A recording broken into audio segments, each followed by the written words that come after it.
नहीं है।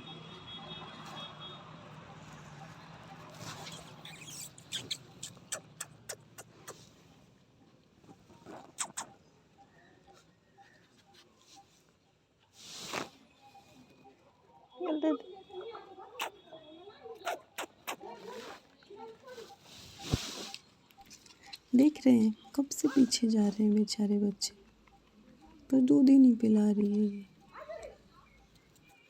राउंड क्यों लगा रही है मेरे चारों? हाय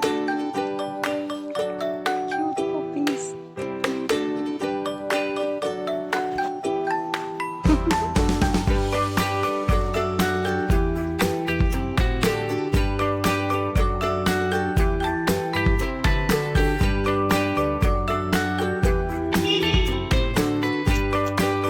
नंबर तो दिखा है ना उनका सामने।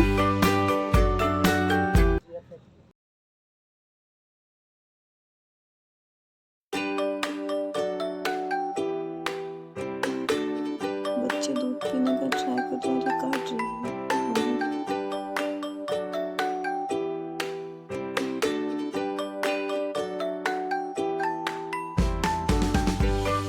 अब इनकी मम्मा गई इन्हें छोड़ के और इन्होंने कब्जा कर लिया मेरी स्कूटी पे।